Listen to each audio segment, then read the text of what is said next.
Hello one, hello all. Welcome to another edition of Welcome to Treetown. I'm your host, Ryan McCooch, and today I'm joined by Director of Player Personnel, Tito Schwabe. Tito, Hello. thank you for coming on. Thank you for having me. Well, we just recently announced you returning to the club in your new role of Director of Player Personnel. And we were talking, and I was very excited to have you on the podcast because I mentioned several times already, you have so many great stories. This will be your second year with the club, and Yes. you already have more stories than I can count. Yeah, there's a lot, and I wish I could share all of them, but Oh, yeah. it's good. I like it. Yes. So first and foremost, can you take us through a little bit of your background with the club itself? How did you get involved? It started when you were at Eastern, correct? Yes. So I moved up here with my wife. Just got out of the Navy 2017, and decided to pursue a master's degree in sports management. And while I was going through the courses, I was looking through the curriculum, and there's internship. And so my advisor would send out emails saying, hey, here's an opportunity, here's opportunity. And so when Bilal sent out an email requesting, if you have any graduates who are looking to, do some internship for a semi-pro soccer team. And I'm like, I'm right on it. I contact Bilal, and we start talking. He gets me in contact with Eric, and we sit down and we talk, and I ask, simple questions about kind of what you guys do, what do you guys need, and things like that. And it kind of just fell right there, and I enjoyed it. Absolutely. So in terms, you came from the Navy. You are from Texas originally, correct? Yes, I was raised in Texas, Dallas area. Okay. So you said Frisco, right? No, Coppell. Coppell. Okay. Yeah. I have an uncle from Frisco. Oh, okay. He watches. Hi, Uncle Jeff. But But yes, you're from Texas originally. Yeah. Why did you end up coming to Michigan? Oh gosh. So I'll try to shorten it. It's just, we'll try to fly through all this. So raised in Dallas, went to school in West Texas. Came back, graduated around 2007, and came back, and I was looking for a job in my hometown. And then I got an in-school suspension teacher job at my old middle school, which was real interesting. But at the same time, when you can work with the district, you also can coach. And so I decided to go back to my alma mater, Coppell High School, and volunteer assistant coach for the girls and the boys soccer teams. Okay. And so during that time, I really enjoyed the atmosphere of coaching and things like that. And I had tons of experiences with the girls team, and they won state that year. And so that was a great opportunity for me to see kind of on the other side of soccer, the coaching side, and what it goes into, and how do you deal with the players, and how you can just encourage them to continue to improve. And so I was like, I want to go into some kind of education or teaching or something like that. I wanted to keep soccer in my life, so I decided I moved to Oklahoma. I had relatives there. Went to OKBU, Oklahoma Baptist, and I actually got a head coaching soccer job at their high school, Shawnee High School. Okay. And so I coached the boys there. I had one of the players from Oklahoma Baptist be my assistant coach, and so I was. I got to have a little mentorship there, mentoring him, what it means to be an assistant coach, how to help with the practices and games and stuff. And so from there, I kind of tried to go to a different direction. I already had a bachelor's degree in general religious studies, and I was like, well, look for my master's, so I decided to go to seminary in Jackson, Mississippi, at Wesley Biblical Seminary. Okay. So you are very well traveled. Yeah. So I went there. Went there for about a little over two years. But while I was there, still keeping soccer involved, I coached for a club team, Flowwood Fusion, and also a high school team, the Veritas School, which was a private school which they had both middle school and high school together. So I had a team of wide range of abilities and age. So that was a challenge, but it was fun. And that's where I really built up a lot of my philosophies and my values in coaching. And so from there, I met my wife at the seminary. Okay. So she is actually from Northville, Michigan. Okay, so she's from So around she's here. from around here. So went to the seminary 2 years and decided, well, we moved up here, Michigan, got married, and I did some substitute teaching. I did a lot with special education, different classes. I love teaching. I love coaching, education. So any opportunity to do that, I grab onto it. And so at that time, we're still trying to find out what we want to do. And it's like, well, let's try to get into the military somewhere out there. I wanted to be a military chaplain. It didn't go the way I kind of wanted to see because I had needed more schooling and stuff like that. So, but I entered the military. I worked on submarines. And so I was stationed in Kings Bay, Georgia. Okay. So I went to Georgia, spent my time in the military a little over 4 years, bringing us to the present. Got out of the Navy in 2017 and went up here. Went so, back home. Yeah, just kind of a big road, but soccer was really in amongst all that. And I love the sport. I love coaching it. I love being around it. I love helping other people find their passions for it. So Now, when we talked, you mentioned you played a bit when you were younger, but Yes. nothing at a super high level. Yeah. Well, yeah. So in Coppell, I played on a club team.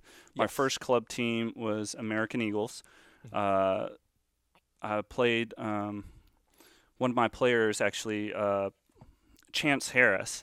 He played with me, and American Eagles was Scott Curlin, great coach. He focused a lot on development and technique and things like that, and a lot of my stuff I get from him. I was going to say, does a lot of your So, coaching philosophy come yeah. from that? It comes from that, stems from that, and but Chance, he influenced me a lot because every time in practice he would come and he's like, "Hey Tito, look at this new move I got," and he's just showing me going all these moves, and I'm just like, man, this guy, he's just coming up with anything, just always trying to improve, and having players like that when you're playing in clubs, especially Skylar Weber, he was one of my school friends in Coppell High School, but same thing on the high school team. He's always wanting to try to improve himself, finding ways to do that. And, he would do workouts, and I would like asking about his workouts, and you go through all this. I'm like, man, God, it's an inspiration of just what he wants to do to improve himself. Same with the club, Kenny Cooper, who now he's played professionally in the MLS for several different teams, FC Dallas, New York Red Bulls. I don't know exactly where he is now, but I played with him on my other team, Solar SC, Solar Soccer Club. And so, interesting enough, from going from club to high school, you get to play with your opponents. You get to play. Yeah. So that experience, especially at any level, when you're playing with people that they're competitive, they're at a high level, and especially him being able to play professionally. Looking back, understand, hey, I played against that guy. Yeah. He was tough at these things, and these, you kind of see where you're at. Yes. And so that was for club. For Solar Soccer Club, Mike Yurimovich and Kevin Smith are my coaches, and some of them previously played at Dallas Burn. Okay. And but Mike Yurimovich taught me a lot about defending as a team. You're not just a sole defender, you defend as a team. And just like AFC that we've seen, Stanley, Jack, Nick in goalkeeping, along with Mike and Hunter, a defense is a unit, and it stems from that. And a lot of teams get their energy from what the defense does. I played with high school. I played center back, more sweeper back then, as they said it back then. And we had Michael Haynes. He was on my right side. I had Kevin Siegler on my left, and C.J. Schultz, which is the goalkeeper in the back. So us four, and the unity we had, the friendship, the bond that we had was just amazing. And that's something that I wish. It transitions onto the field too. Yeah, and I wish everyone can experience that. That when the keeper stepped out, CJ stepped out, I would get his back. I would come up, cover for his goal. So he had confidence to come out. Same with Kevin and Michael. We were able to work together, and that's something that I know Eric going to practices. His philosophy and the way he works, Rod works with our defenders. It reminds me of that and that unity and that, and it shows. It shows on the pitch, and it just shows of what AFC is doing. In terms of training, you bring up a good point where you can even see it in training, where I've been to a few trainings as well, and I think we briefly met at training before. Yeah. But you see it very much in terms of defending as a team. It's all instilled within training. Yep. Can you take the viewers and the listeners through what exactly you did last season as director of soccer operations and some kind of things that you picked up yourself additionally from training? Sorry, so say that again as what I picked up from. Just in terms of, because you're going through your coaching paces right now, is there anything you learned from watching every day in training? Oh, yeah.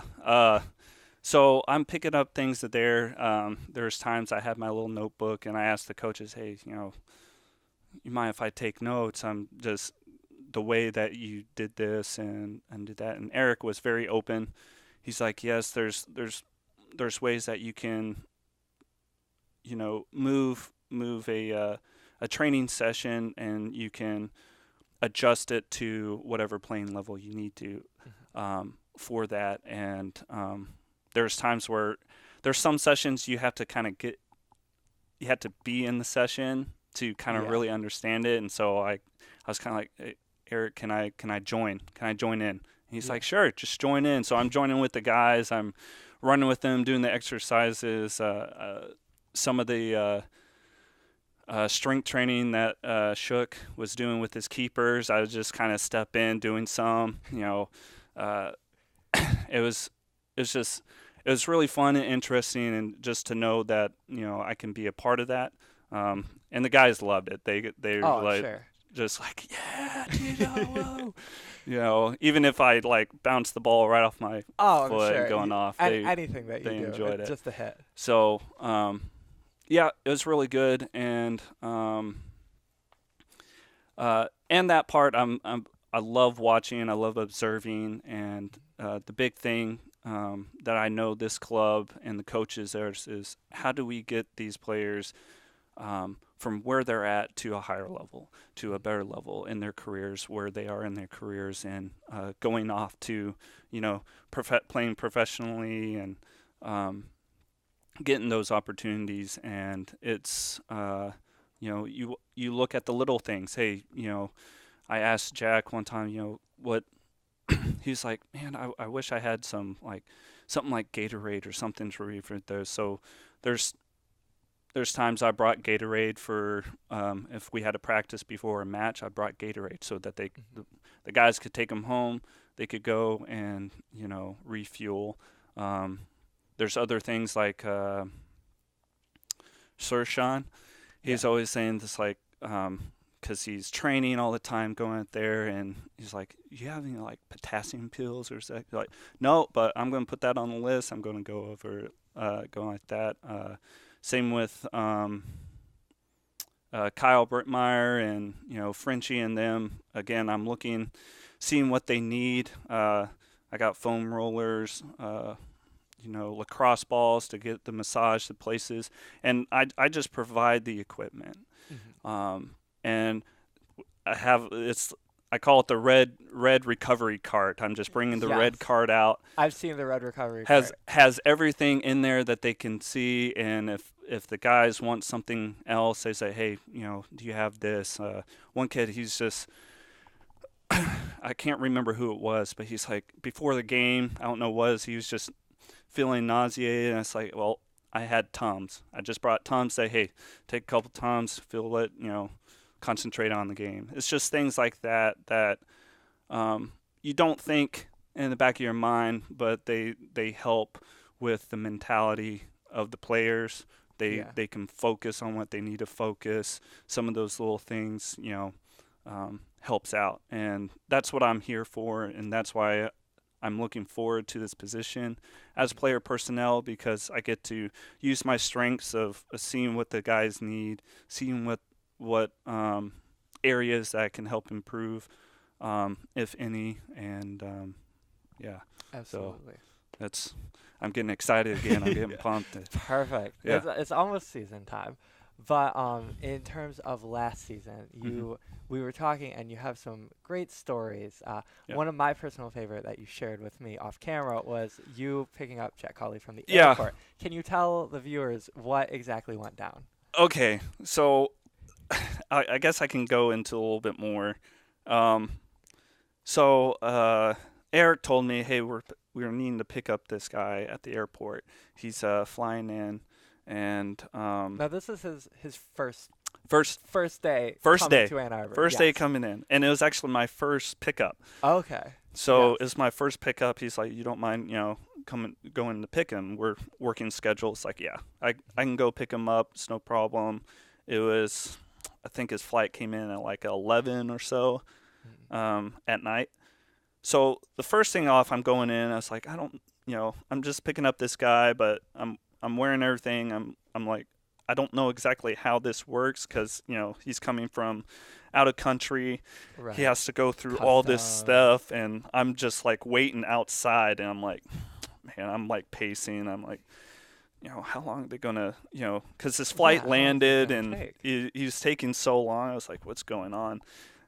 And one of the officers there are doing inspection and stuff, and it's like, I got this Jack Crawley here, and he's like, what is he here for? He's like, to play soccer. He's like, really? He's just asked me all these questions, and I'm like, I was a little unprepared, kind of going, but yeah, he's okay. He's here. We got everything organized. I have contacts. You need contact. He's like, no, that's okay. Just he can go. And so we get everything in. Yeah.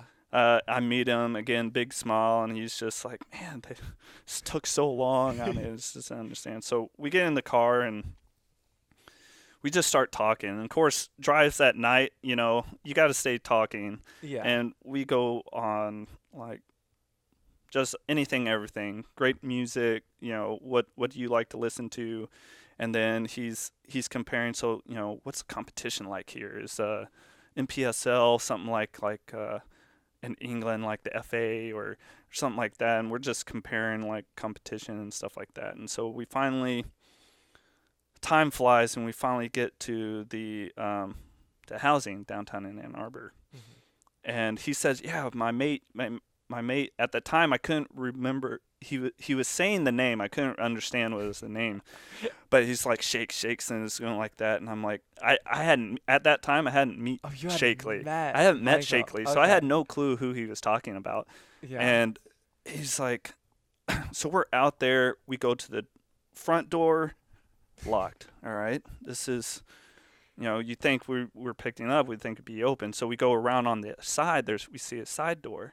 Mm-hmm. So we go in there, and we're like, no, that's locked. We can't go in there. And we're looking, and there's this bar right on, like, underground bar that you have to go in. Yeah. Or something like that.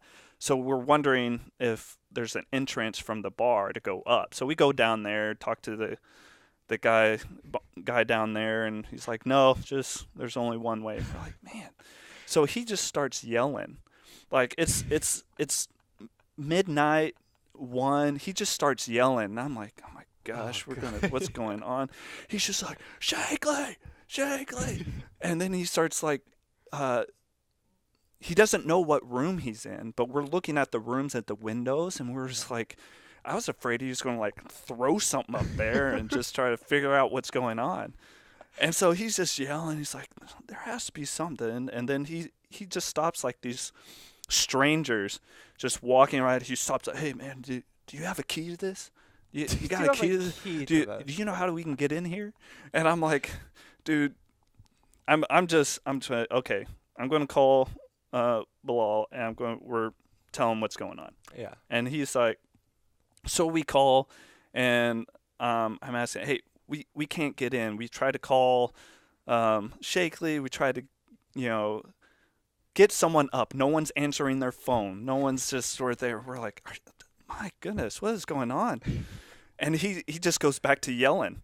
He just goes back to yelling. He's still just yelling and yelling. And I'm like, okay, I got to get him somewhere that he's not making a ruckus, because it's someone's going to come over or something. So we finally, Bilal calls back, and we're saying, okay, for right now, because we have practice the next morning. Yeah. Practice next morning. We're just trying. We need to get this guy some sleep or somewhere to stay, because it's just not, So we finally get Bilal helps us out, and we get him in a place to stay, and I make sure I go in, make sure he gets his stuff, make sure he's good with the hotel. It's like, you got his room, got his key, everything lined up. And the next morning, Bilal comes, picks him up to take him to practice. And I'm just waiting there at the practice field, and I'm looking at him, and I was like, how's the night, man? It was good. It's like, it was all right, but gosh, but that is it was unreal. And I taken from that experience, it's just funny. It's just, things happen, but, being in this business, being with players, experiencing things with them, just brings more rapport. But it's those events that a lot of people remember. And, I try to keep up with him on social media. He's doing great in England. Yeah. And, it's just, those things stay with you. But yeah. Those personal moments. It was a crazy night. That was definitely one to remember. Yes. But yeah. So the last question, I like to leave all my interviews with this. In last season with AFC, what has been your favorite moment? Oh gosh. So where'd it go? There it is. Yeah. All right. So I had to write, because it's not all of them, but right. Oh, there's so many. So me, Kyle, it was on one of the road games. We were going to a restaurant, and they had one of those tablets. Yeah. Those tablets that you can play like trivia games and stuff like that. Like different categories. So we're just waiting, and me, Frenchie, and Kyle, we're like, we have nothing else to do. We're waiting for our food or whatnot, and so we start playing, and man, I was horrible at trivia, and Frenchie is like nailing it, every question. He's like, boom, boom. And he's like, man, I totally guessed on that one. Kyle's just sitting there, and he's like, he's more tactful because he just waits for something that he really kind of knows, and he's like, yeah, it's that. And so it makes him look like he's answered like every question that he answered was right. But that was just fun, just sitting with them at their revel and roll when we had those bowling nights, and it's just great to see the guys getting together. And we had the the World Cup watching party. Yes, yeah. I can't remember if it was quarterfinals or something, but we were watching it and viewing it, and just they're the guys are saying, yeah, it's, picking scores and saying, yeah, it's going to be this and this, and it's just great times to bond and to get them, relax, enjoying their time here. What was another one?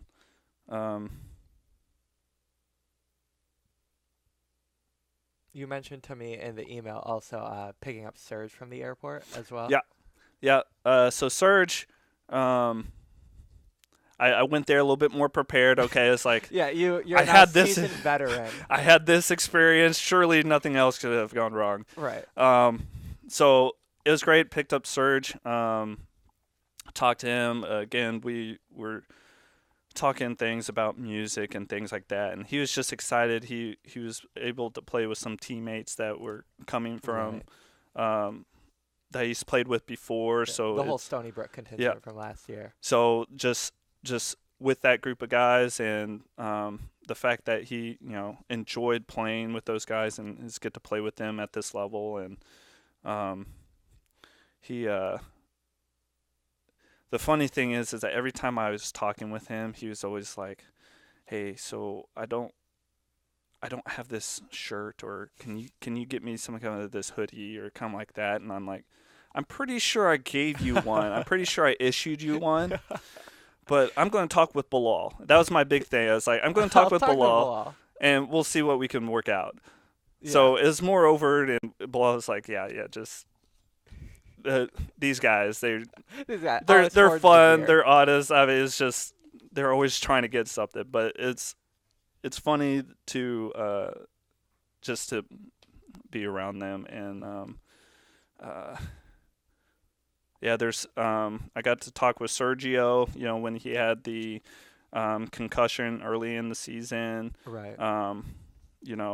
And just his attitude through the season, he didn't want it to hinder himself, and he wanted to continue being involved with soccer, and injuries, and that's why a lot where I'm working with Move Fitness and Wellness. I want to get to be able to a position to where I can help with players that hit a road in their career to where injuries, it can be very depressing, frustrating. I understand all that, and I want to make sure that they can keep their head up, want to move forward, options that they can do. And we had some good talks about that. And when he got the Boise Award, it was just confirmed. And he just his demeanor and everyone look speaks at highly that of him here. Yeah, it's incredible. So so like Kyle and Yuri and Breno, and just at practices, they're just I always like watching them warm up because they just do all the different things. And sometimes we Steven and Baba after practice, and Jordan went to after practice, we got done with hard training and they want to stay afterwards, and I'm just it's fun. They play crossbar, they do shooting. Jordan kind of just he likes to do ball mastery stuff, and it's enjoyable to see guys, again, their age, this part of their career, wanting to again improve, wanting to get after it. That and great work ethic. Yeah, work ethic, and then enjoy themselves, have time to relax, and but when business comes, when game comes, they're I feel my job is to support them in that, and again, try to take away any kind of hindrance of distraction that they may run into. Just alleviate those things on their shoulders so that they can move forward. And that's what I love about AFC Ann Arbor, the staff, the technical staff, and the, we're all passionate about soccer. We're all passionate about, and we will fight for these players to see that they get the opportunities that they deserve and that they can move on. And, I'm going to start preaching again. I'm just kidding. So, it really is a great team environment Yeah. all around the club. And I know how much everyone appreciates you, and that everyone's excited that you're back. Yeah. So we're very happy to have you in studio for this podcast. Oh, Tito. thank you. Thank you very much for coming on. Thanks. Absolutely. Thank you for having me. Thanks. We are back with Welcome to Treetown, and I'm here with head coach Eric Rudland, a returning guest, second one after Bilal. So thank you for coming on. Yeah, that's why I'm thinking you guys, it's like getting me back on. Is it nobody else is available or what's going on here? Last resort, we're just calling up Eric desperately. He's had 20 missed calls. He calls back. What do you guys need? Come on the podcast. Thanks for having me on. Absolutely. So in terms of the season is coming up. I talked to Bilal, and we're recording this on Monday, but as of Thursday, I believe you said there's 10 days until training officially starts. It's right around the corner. Is that something that excites you? Is that something that you're nervous for? Are you like, I have to do all of this, and this still? I mean, it's one of those gradual things, there's the different build-ups, of making the team and, getting guys signed, and the logistics now of when players are arriving, when we can integrate them into the team. So, this is just the next step, obviously, in preparation for the season. So, but obviously for us as myself as a coach and for the technical staff, when you're actually on the field, that's when it starts to feel real, and that's what's most exciting. So, yeah, definitely eager, definitely excited to get out there and get the guys going. Now, with not even 2 weeks left until training starts, is there anything that last time I had you on, we talked about, getting players signed and in order. What's the next step in terms of this 2 week out preparation? We still have a few moving parts in terms of players that have committed that we're trying to, finalize. Like, for instance, we have a few international players that we're still working on their visa to come across. We had good news earlier today that one of our, hopefully, big time impact guys received his visa this morning, which is fantastic. But we still have 3 more players who are in that queue with their embassy, so that's one of the next steps, is to finalize some of our international players and figure out what date they're going to arrive. Mm-hmm. And then for our domestic players or players coming from colleges and universities, it's just, figuring out when their spring semester ends, when they finish their final exams, and when they're going to arrive. So, there's still the player entrance dates, and then obviously from a technical side on the field, we've planned out, all of our training dates, our preseason friendly matches, and then between now and 2 weeks from today, we'll put together, all of our training themes and have those sessions mapped out as well. So that's probably the last piece, is putting the actual plans in place, because we have to kind of know how many players we'll have. Will we have all of our backline guys or midfield line guys or whatever it is, because that obviously dictates our training themes and how we're going to prepare the team. Right. Do you know how many people in each sort of like batch of when people come in? Do you know how many people will be in at the start of training camp? We'll probably have 7. We're hopeful that we have 7 of our, who we expect to be important players in when we start on the 8th. And then we'll also use the first couple weeks of preseason as a trial period as well. We had some players from our open tryouts back in February who showed well. So, we have invites into them to come in for a session or 2 during our first couple weeks of preseason. And then we also have some players who have been recommended to us, whether it be by agents or former players or coaches in our network that we didn't really get to see updated match footage on or couldn't go out to see play. So we have some of those, let's call them buckets of players coming in as well, to kind of gauge their level and see where they're at. So some of those could, be offered a spot on the team, and be with us come May, and some others, they might be in for a few days and it's not a good fit and we move on from there.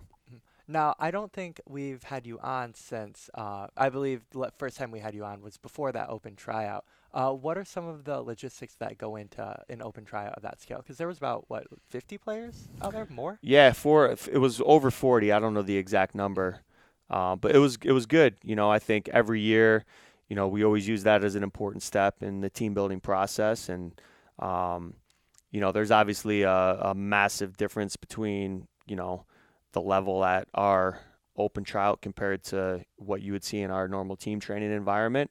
So it's looking at players with a pretty critical eye and trying to see, hey, is there a diamond in the rough, or is there a player that does something exceptionally well that could maybe participate, in our team environment, survive, and maybe complement, our roster. And so we did pick out a few players, and, it's a good opportunity for them to come in and show what they can do. And that's typically the way it goes is, inviting them in for a supplemental look. I mean, very rarely does a player come in and just lights out and, you're going to sign them right after the end of the open tryout. So, in terms of after the open tryout and now that you'll have the trial period, when it comes down to May, first week of May, when you have the first NPSL game, what are you hoping to see from your team compared from the first week until the last week of the season? I mean, the primary focus is obviously trying to implement our strategy, our system. Hopefully we can have things put together from a defensive standpoint. I think that's probably what comes easiest from a teaching, standpoint is, a lot of the defending schemes are, it's a mentality, and there's a lot of organization that we can train from a defending standpoint in teaching players their role and responsibility. When you look at the attacking side of football, there are a lot more nuances that go into that side, and a lot of that's based on relationships with the players around you, and there's a lot more detail, I think. So that attacking piece sometimes takes a few weeks to get going, into the season. So we don't expect to be at full throttle from that standpoint. So I think the first thing is obviously the defending piece, and then the second thing is for the players who are able to join us, beginning of April, we want their fitness to be at 90 minutes by that point. Right. So we'll have about 5 weeks with those guys to get ready for our first match. And so hopefully we can, our strategy of getting guys up to full fitness is implemented properly, that guys are healthy and guys are able to play our way that we want to play for 90 minutes, which takes, a few weeks to get acclimated for. When you have those sorts of new players, it's tougher for them to acclimate, perhaps, just in the starting. But by the end of the season, they might have embedded themselves well. But one thing that helps you guys through the early stages of the season are lots of returning players as well. So can you talk a bit about the influence of guys that are returning, guys like Frenchie, Henry Ramirez, both Jakes, James Vaughn? What's it like having players that you know and that they know your system? It's huge. And honestly, when we spoke, a few months back or whenever it was, we weren't expecting to have that many returning guys come back. Yeah. You never know. I mean, obviously our league is transient, and the way we put teams together from a personnel standpoint changes each season. So we're pretty delighted to have the number of returning players that we do have coming back. And it just creates, I think, one, the team culture, that we work very hard to refine from year to year and make sure we do a good job of maximizing players' mentality and how we go about our business. It makes it easier when you have players coming back who already understand that, and they can kind of set that tone for us early on. So that's a massive added component. And then two, they understand our system, which hasn't really changed from season to season. They understand how we want to play both with and without the ball. And then the last thing is, I think they're coming back with pretty high expectations because they've been a part of successful seasons with us. So they understand what it takes to get results. They've played in big games for us, in front of big crowds, and have been spectacular. So, I think the bar is set pretty high, when you bring guys back like that, whereas some new players coming into the group, they maybe have heard about us or have read about us or have talked to a buddy or whatever, but they don't really have, you don't know until you know, right? So you're actually here as a part of the club day in and day out. You don't have that clear understanding and perspective as you do as maybe a returning guy who's obviously been a part of it. Do you think that embedding process is maybe easier if it's a local player or do you think it's pretty standard in terms of if they're new from local or if they're new from out of state or out of country? I think the local players, just in conversations with them, I think they have a good understanding of the league dynamic. They understand the rivalries, they know the proximity, they know players who may be playing for other franchises. Mm-hmm. So I think they have maybe from a broad stroke, looking down from the bird's eye view, is like they understand kind of the conference, let's call it. But I wouldn't say that they necessarily have a great understanding of what goes on inside of our club or inside of our training environment. They may have heard, but again, they haven't seen it. So I think when we bring in players from outside the area, they don't know about either. They don't really understand the conference, the rivalries, how things work. And obviously they haven't been around us either to know us in detail. So maybe that does give local players a little bit of an advantage, coming into the club here, as they understand kind of the inner workings of what the conference looks like. Right. With your system staying very similar from year to year, as you mentioned, that helps with returning players already. But does that help you in terms of trying to find new players and saying he will work well in X position and Y position? Or is that something that you maybe don't think about as much and take the best available player? No, we definitely think about it. And honestly, I think it helps the players as well. We have a game model that describes how we play with and without the ball. It's video footage links on it, so it paints a very clear picture as to what we do and how we do it. So that gives us a very laser focus on each position that we want to bring in and what we want that profile of the player to look like. We also share that game model with prospective players as well, so they can look at it and say, hey, this fits my personality and my style, or no, it doesn't fit my personality or my style. And we've had some very good players this season say, hey, I just don't think that's going to be a good fit for me. And perfect, let's move on to the next player, right? And we've just saved ourselves a lot of time and energy. Maybe you bring in a player like that and they're here for a couple weeks and you figure out, it's not a good fit, and maybe we missed out on another player that we could have signed in that time frame. So I think it's pretty specific. As we try to make it as specific as we can. I definitely see that in terms of every year, AFC Ann Arbor has pretty consistent, as we've talked about, consistent values within the team. And I think that's really apparent. In terms of early season stuff, do you have a favorite part of the early season? Like 2 weeks out, training coming up, is there something that really excites you about this sort of time period? Yeah, I mean, it's all exciting for different reasons. It'll be really exciting to get the returning players back, guys that we haven't seen in a while, and they'll jump into our session, and it's just like we were coaching them yesterday. That's like a friend that you haven't seen in a while, and you see him, it's like, didn't we just have coffee yesterday? Yeah. So that's exciting, and then honestly, when we have new players coming in who we've been watching video footage of and talking to, and vetting for the last 3-4 months that we actually haven't seen live or met live, there's an exciting component to that as well, with some of the new players that we're going to be welcoming into the club. So I think that's probably what's most exciting, is just reconnecting with the returning guys, or meeting the new players who are coming in for the first time. Looking 2 weeks out now, I think that's what we're excited for. When you're looking at new players, can you take me through that vetting process? How does it go from hearing about one player to them coming into Ann Arbor and playing for the 2019 season? I mean, each player is a little bit different. And I'll say this, if we're going after a player, it's a little bit different because we've probably got quite a bit of information about the player that we've compiled, whether it be, through somebody in our network who shared the player with us, or somebody that we've identified. We've probably already watched, a couple full-length matches. We've talked to some references who we trust about the player, who's given them a positive evaluation. So for those players, it's, then having a conversation with the player, sharing our game model and saying, hey, is this something that you want to be a part of? And I always leave the choice up to the player. I mean, we only want players who want to be with us. And so that's an important part for us in that process. And then there's players who are shared with us, who maybe we don't know a whole lot about, and that we have to dig up some information, whether it's trying to find matches or, people in their network that can share information.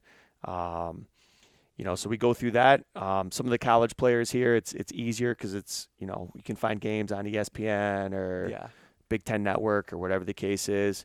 Some of the international players that we're bringing in it's a lot different trying to find resources on those guys. And then for them as well, like for instance, if we have an international college student coming in, they've already got their student visa. They're set. They just come here when their semester's over. Makes it less of a headache for you. It's far less of a headache.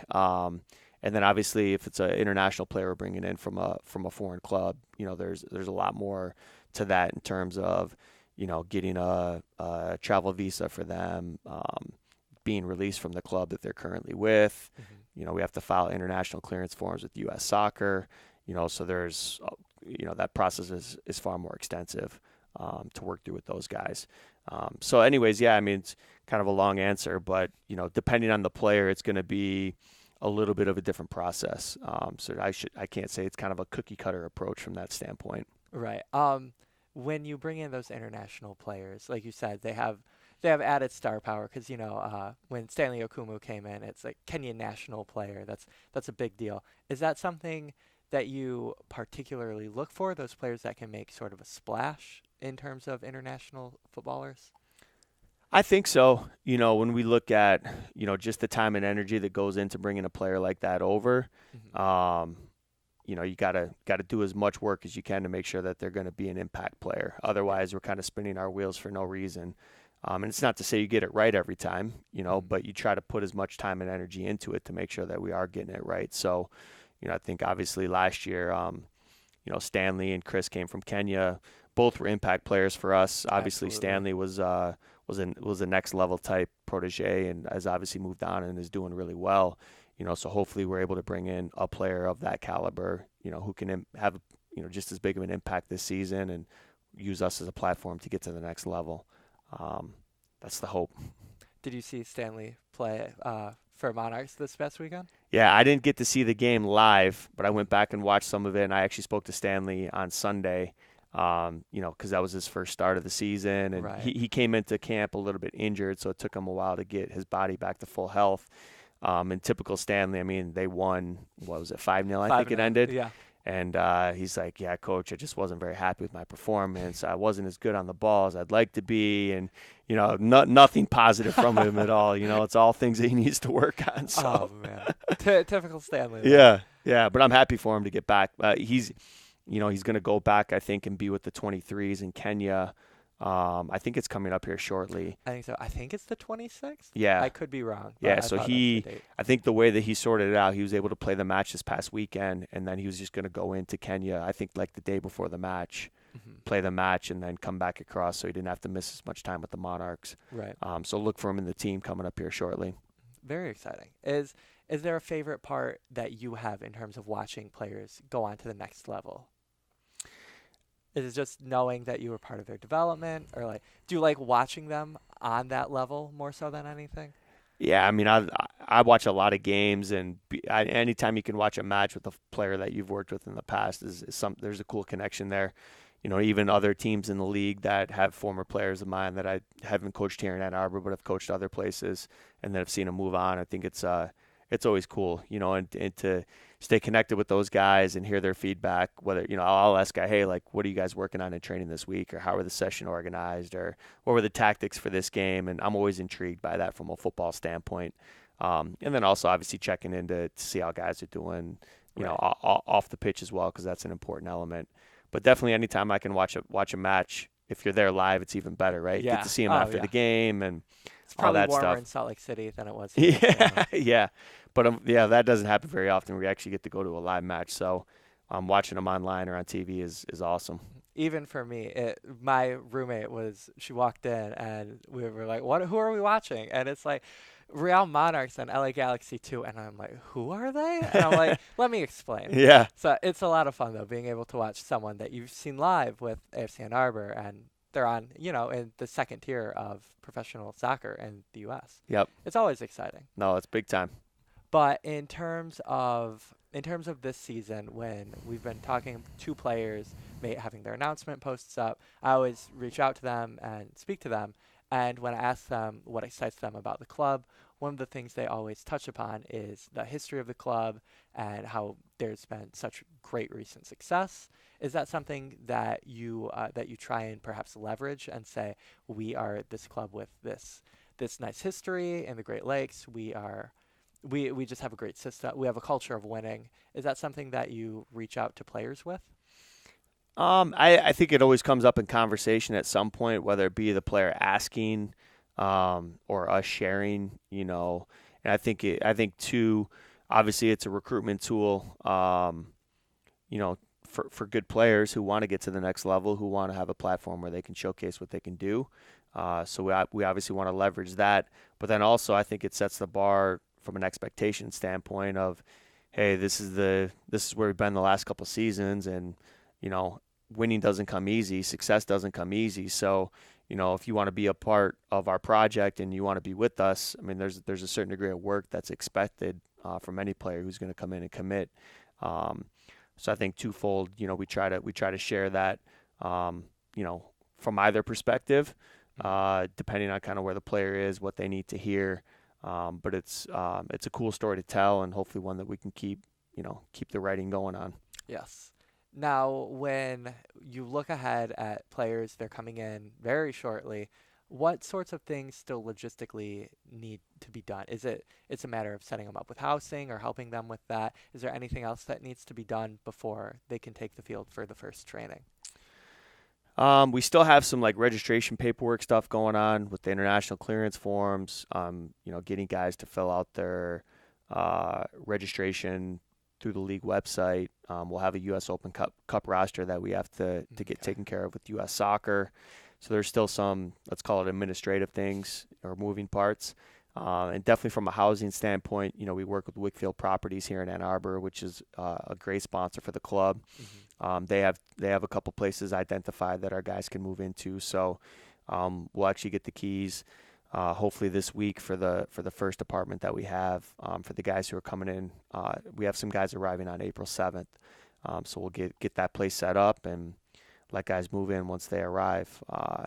And then, the equipment, training kits, all that stuff, those details obviously still we got to get buttoned up. So when the guys come in, they're all ready to go.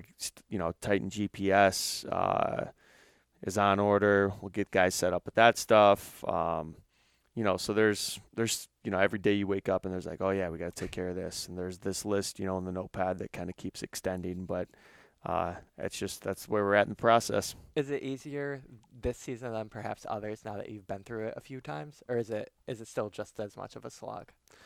I mean, each year you kind of look back on, what happened the previous year. And you keep notes. I always keep notes during the season and after the season. What could we have done different? What could we have done better? Last year there was some new challenges. We had trained my first two seasons with the club at Concordia University. Last year we moved to Wide World. So there was just an adjustment, acclimation period, making that change last year from a training standpoint.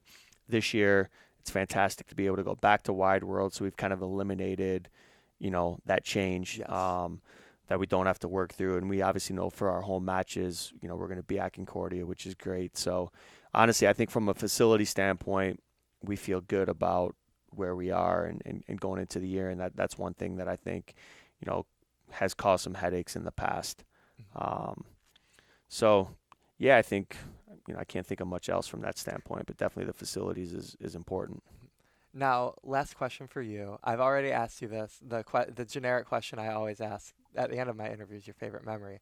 But I want to ask you, now that we have the schedule out, now that I have you on with it out, is there one particular game that you're looking most forward to? And if so, why? One particular game we're looking forward to. Yeah, I mean, I can't say there's one, in terms of the league. I think every match is important for different reasons. The home opener, the season openers away, yeah, which would be the kickoff to the season, which is great. The home opener is huge. The first ones are always special. Yeah, so those ones right off the bat. U.S. Open Cup's a separate competition, but definitely something that we're looking forward to as a club. So I mean, right off the bat, I'm thinking about the first 3 matches on our schedule, I guess. Right. And I guess, to be honest, that's just kind of how we approach the season, is it's game by game. So, skipping obviously over the preseason matches in April, which would be super important as well. It's just kind of looking at those first 3 matches during the month of May, because, from a player rotation standpoint, what players we have available, all of those moving parts will come into effect, right out of the gate when we play. I think we play on the 4th, play a midweek game, and then we have to turn around and play again on that following weekend. So we're coming out of the gates flying, and so I guess not really even thinking about June and July and August yet. It's all about the immediate first week future. of May. Yes, absolutely. Well, Eric, thank you again for coming on. To the viewers, thank you for watching. You can follow us on Twitter at AFC Ann Arbor, and stay tuned to afcannarbor.com for any new information that may be with the club. Until next time, I'm Ryan McCooch. Take care.